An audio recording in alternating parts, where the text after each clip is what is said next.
Welcome to today's episode. I brought on Shari Kuster. Shari, welcome. Welcome. I'm glad to be here, Heather. I'm excited about this. Give the listeners a background. Where do you live and what do you do?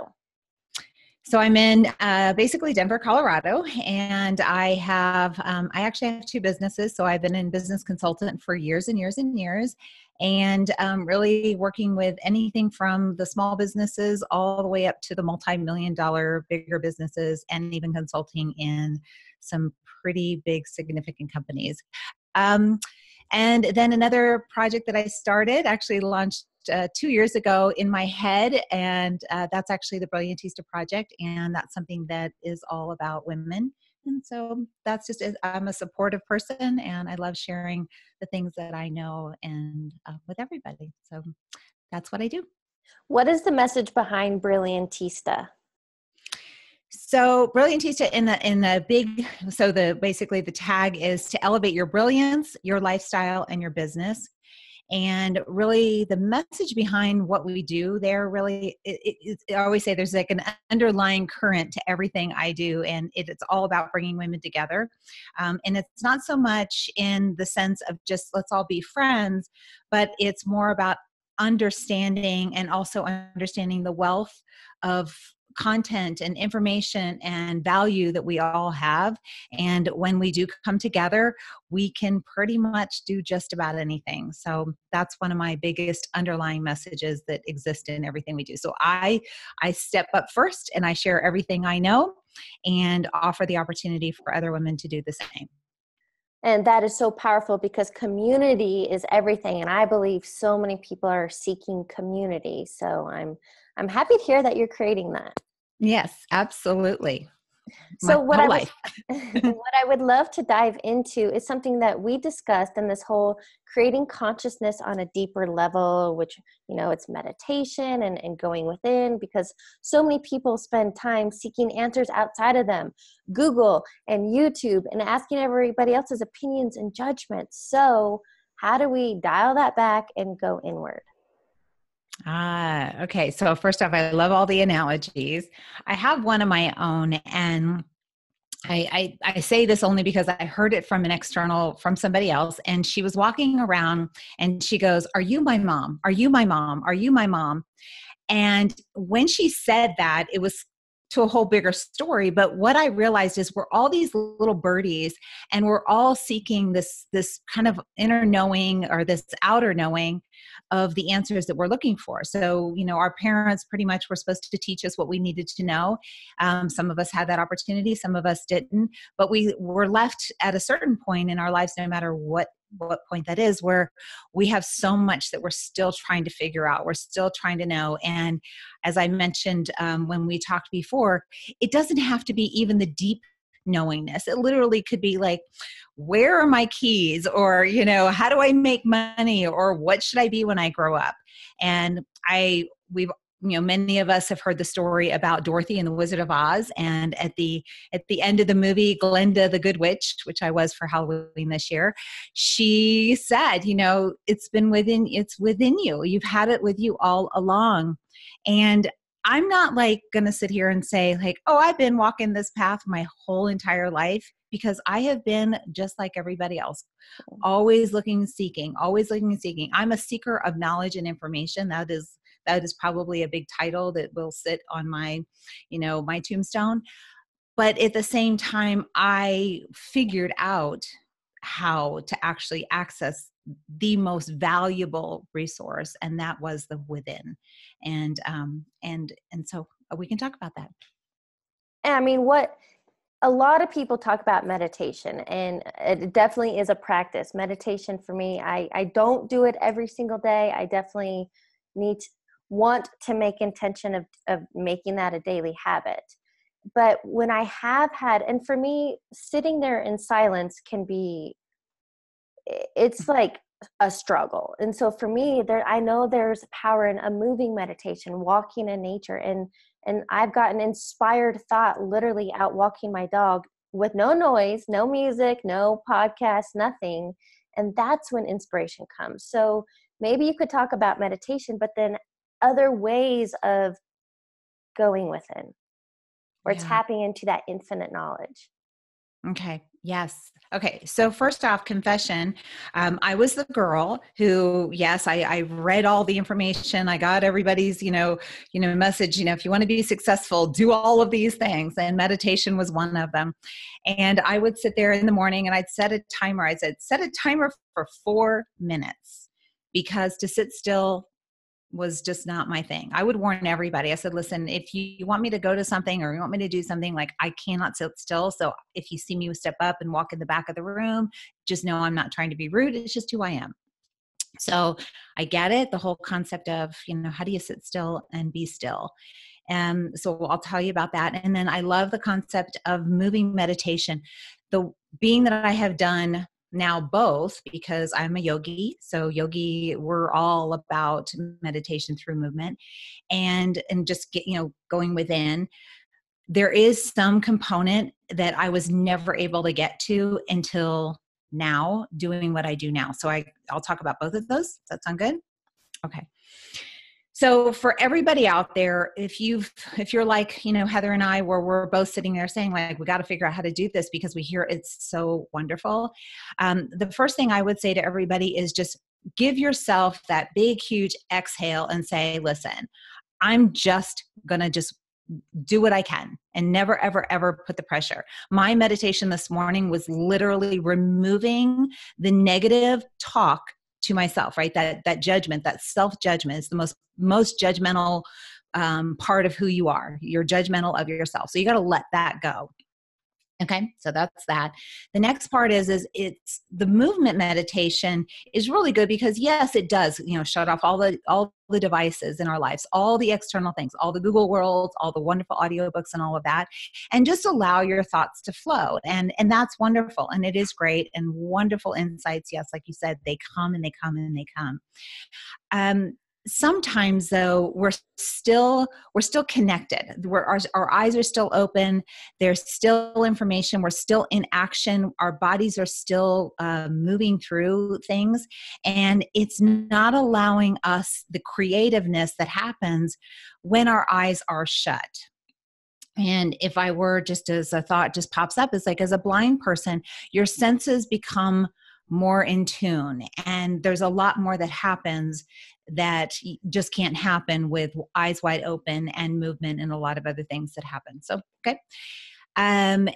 If you have any questions, just pause and ask me along the way. Through the meditation, which is the stillness meditation, and even in that, there's still movement. And I can tell you a little bit more about what actually happens and what I would encourage everybody to do. But through that type of meditation, you're really sometimes, so for me, I'll just say what I experience is I experience an opportunity where I use the term Curious George. And Curious George was a book that I grew up with, and I guess a lot of people still know what it is. But it's just being in that moment of being curious and just kind of paying attention to what actually is happening. What's really happening to the body? Where are the thoughts going? A lot of people think that meditation is all about this, like, shutting it all down. And that's what I thought. And if that is the way it's supposed to be, I will just say, man, I haven't needed to get there, because the stuff that has happened all came through a lot of different things that are showing up. And I just pay attention to what is showing up, the thoughts that are showing up, the sensations that are showing up, the ideas that are showing up, all of it. And even experiencing some things that have healed an enormous amount of my life that were, I want to say almost like a movie reel playing in front of me, where I was experiencing different things. I have felt sensations in my body that gave me an opportunity to really go back and heal some big things. And when I say sensations, I have felt myself holding things in my hands. I have felt myself, there's a lot of movement. So going to the movement, I encourage everybody, like, don't feel like you need to just sit there, in some type of lotus position, hands, cross, on your lap or whatever. I do that. I don't know if it makes a difference or doesn't make a difference. I just want people just to get somewhere where you can feel comfortable. But through all of it, my body moves. And I mean, like, I feel like an ocean wave. And I think the reason why it does is because I have given in to the fact that we are energy, and that energy is in constant movement, and I allow the movement to do its thing. And that to me is something that I think a lot of us, when we attempt to step into meditation, we want to be in control.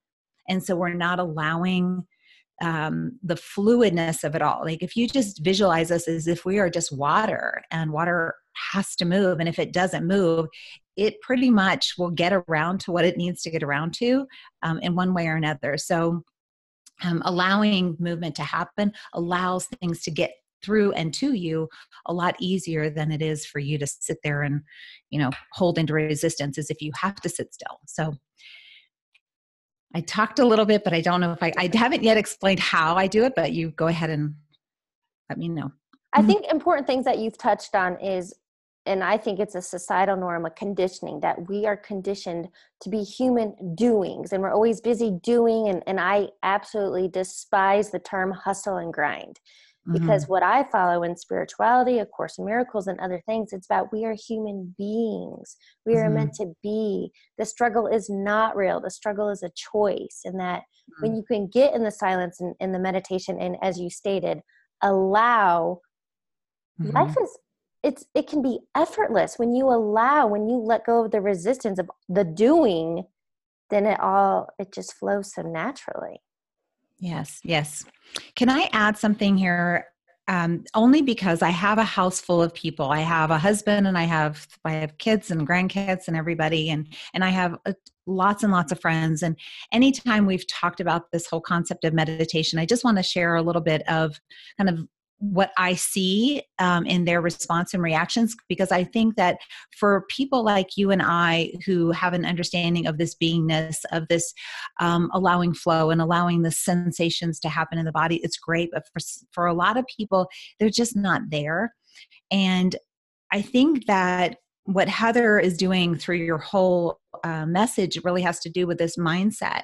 And there are people who have this absolute dead set mindset that, that they were born with penance, and, life just sucks, and that, it's just this way, and there's nothing that they can do. And all, everything and always and nevers are a big part of their vocabulary. And when that happens is you have to first get to that level, and being able to say, like, I have to help people to get to the level where they can, literally like pour water over that, rinse that stuff out and let it go. So that people can get to a point where they truly believe that there is something that they could do about their lives. And that is what is the biggest challenge. And so for me, one of the things that I love to talk about is, pick. And that's the one thing we have to do. We only have to choose, right? We have to pick. Do you want to stay there? Do you like that place? Is that the place that brings you absolute everything that you want? Or do you want to choose something else? Yeah. And in that is, like, I just asked, make a choice. Do you want to stay, or do you want to change? And when people say they want to change, right, we have to ask that over and over and over again. It's not a one and done. Nothing we do is one and done. Like you said, meditation is a practice. Exercise is a practice. Getting through every day is a practice, right? Marriage, relationships, friends, all of it, right? Everything is not a one and done. And so it's asking yourself on a daily basis, choose. What do I choose? And one of the things that I do love about meditation is it's my opportunity and everyone's opportunity to say, I choose to pause. I choose to see. I choose to hear. I choose to uncover. I choose to find out. And a lot of times, to be honest, not every meditation for me is some happy, trail of, juicy, yummy, goodness. Sometimes I'm in full on tears and blubbering. But what I would encourage everybody, if I ever have an opportunity, I don't know in this, I obviously not in this, but to explain what the process is, it's like, I figured out there is the yin and the yang, because every good is something, there's something that's on the other side. But it's like you flip it and I say, everything that has a difficulty to it at all literally has something great. And we all want to live in that greatness and that feeling of, everything is wonderful. But what we have to get to is this detachment from worrying about being happy all the time, because it's okay. It's okay for those moments of difficulty, because it's okay, because it flips and you're right there in that moment in the joy. And so choosing the joy, just like I said, just to choose a choice to make something different happen in your life, is where everything starts. So. Well, and that is, I believe, and you said it spot on, it's the power of choice. And I've heard this multiple times, because those people, a lot of people are sitting in victimhood, that everything is happening to them, and they have no choice and they have no power, and what I call bullshit. Yeah. But what I've heard people say is, I don't have time to meditate. And I love the response that I've heard is when people say, I don't have 5 minutes to meditate. Their response is, well, then you should meditate for an hour. Yeah. Yeah. And that's I want to say that's an elevated vantage point view. And in life, I used to talk about this all the time in all of my trainings, is we walk through life almost like we're going up the steps of a big high-rise building, and we all enter into the lobby. And as we experience things in life, we get to go up a level and another, level and another level. And when we get to a certain place, obviously we see so much more than we did when we were standing in the lobby. And so that's an elevated view. But to somebody who is that person says, I don't have 5 minutes, I say, I get it. I totally get it. But let me ask you a question. How much time does it take you to close your eyes? Yeah. How much time? Or how much time are you spending being miserable? Well, even just say, it's like, some people just need to go, it's like, everything is, I stair step everything to everybody, because it's just a matter of, can I do that? Can I close my eyes? Well, of course you can close your eyes. So close your eyes. Okay, great. Now, can you just keep them closed?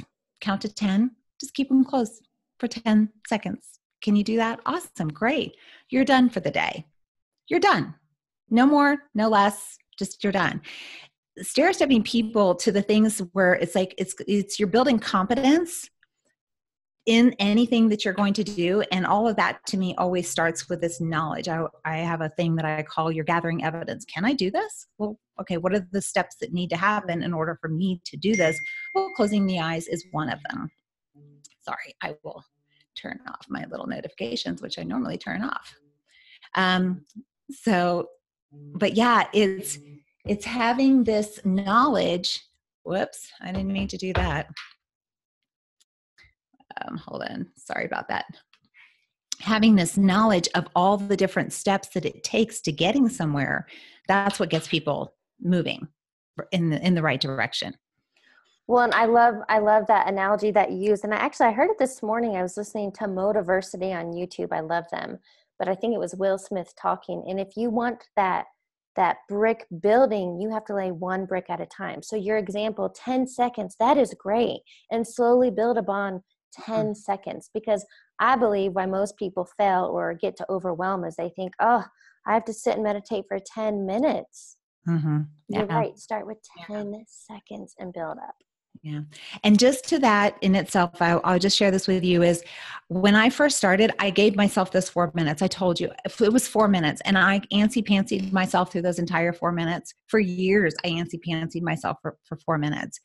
But one day I made a decision to do something else. And in addition to that, I said, you know what, let me just give this meditation thing a try. And I'll just do it a little bit different than I've done it before. When I came out of it, it was 45 minutes later. Dang.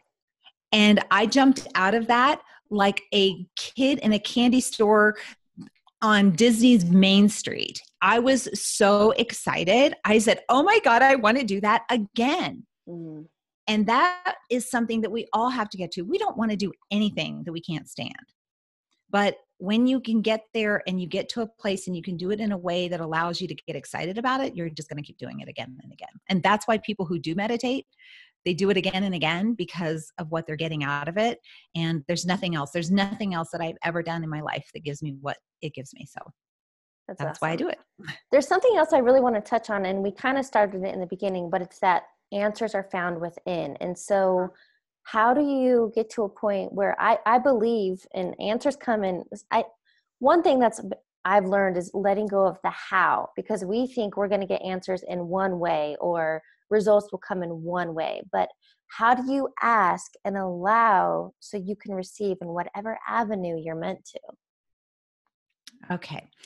I'm going to talk fast because I know we don't have a whole lot of time, but this is the number one thing because every single person out there in the world has a desire. And the problem is some people don't even know how to formulate what that desire is. And for me personally, I think every single desire that I would think about, I would trickle it down and say, so say, for example, I'd say, I want $1 million. And then I go, but not from a life insurance policy. I don't want anything to happen to my husband or my kids or my mother or my dad. It's like, so we so that's the how, right? It's in the how. It's like, we're also giving information to the how we don't want it and then maybe like, how do we want it? But the thing that I would just say, and so I'll just kind of go back to this is, in the meditation, the ask and you shall receive, the magic genie that exists in whatever, world, the God that, people believe in, whatever it is, it doesn't matter. The thing that I want everybody first to know is I uncovered a truth, and I always say this to everybody: know your truth. Your truth is only your truth to you. It's not a truth. It's not a universal truth. It's a truth to you. And for me, the truth that came to me was, I am not asking from one source that only has one big, huge unit of things to give. I am asking from what was already given to me. Like, it's my warehouse. It's my storage unit. It's nobody else's storage unit. I'm not taking from one person or another. I don't have to have guilt over my ask. None of that. This is my storage unit. And I have the key. And every single time I want to ask for something, I just need to open and access the storage unit. And it's not where the starving children in another country or the battered woman down the street, who's looking for love, or, whatever it is, it's like, or I'm looking for love and the poor woman down the street is like being beaten. How dare me ask, to meet somebody, right? Whatever it is, you're just taking from you. And so that's the truth that came to me. And so there is no limit to what I can ask for. And like you said before, in the how is it going to come to me? Sometimes it's just, and I don't want to like take it away from everybody or take away everybody's will in their life pursuit. Meaning, like, don't just sit there and wish for something and then just wait around for it to just land in your lap. I ask for show me. I do a lot of show me's. I do a lot of asks. I do a lot of, help me to figure this out. I say, I told you I asked for money. I said, listen, I need some money to come in. I'm not exactly sure how it's going to come in, but I definitely need money to come in. And I said, and I'm willing to do whatever it takes to make that happen. Right. And so that was my ask. And that was me putting forth my energies. And I know I told you this, like a day later, I get this check for almost $2,000 that happened to be a rebate back from my homeowner's insurance. And I go, heck yeah, that was really nice. And then a few days later, I get another check for $400. And I was like, okay, that was great. Then the next day, or the day that I got the check, I got a client who, who hired me for $10,000. And I say most people don't ask for what they want often enough. Yeah. And because guess what? They won't close their eyes. They won't pause. They won't get still. They just don't have time, but yet they want so much.